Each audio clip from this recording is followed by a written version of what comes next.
அஸ்ஸலாமு அலைக்கும் வரஹ்மத்துல்லாஹி வபரகாத்துஹு. அன்பானவர்களே, சையதுனா லுக்மான் அலைஹிஸ்ஸலாம் அவர்கள் மிகச்சிறந்த ஞானியாக இருந்தார்கள். அவர்களுடைய உபதேசங்களை அல்லாஹ் ரப்பல் ஆலமீன் குர்ஆனில் பதிய வைத்தார்.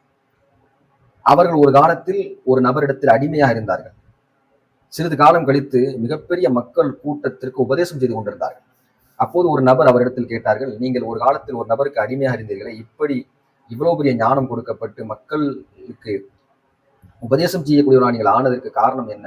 எப்படி எதனால் இந்த அந்தஸ்தை அடைந்தீர்கள் என்று கேட்ட பொழுது லுக்மான் அலைஹிஸ்ஸலாம் 3 விஷயத்தை சொன்னார்கள். நான் அமானிதங்களை நிறைவேற்றுவேன், உண்மையை சுதகுல் ஹதீஸ், உண்மையை பேசுவது, தருக்கு மாலா யானி, எனக்கு தேவையில்லாத விஷயத்தை நான் விட்டு விடுவேன், அதில் தலையிட மாட்டேன் என்று லுக்மான் அலைஹிஸ்ஸலாம் 3 விஷயத்தை சொல்லி காட்டினார்கள். தஃப்சீர் குர்துபியில் பதியப்பட்ட ஹதீஸ். இந்த 3 நிகழ்வு தான் எனக்கு ஞானத்தை பெற்று தந்தது லுக்மான் அலைஹிஸ்ஸலாம் சொல்லி காட்டுவார்கள். அல்லாஹ் ரப்பல் ஆலமீன் இந்த 3ஐயும் நம்முடைய வாழ்க்கையும் நாம் எடுத்து நடந்து அல்லாஹ்வின் புறத்திலிருந்து ஞானத்தை பெறுவதற்கு எல்லாம் அல்லாஹ் கிருபை செய்வானாக. அஸ்ஸலாமு அலைக்கும் வரஹ்மத்துல்லாஹி வபரகாத்துஹு.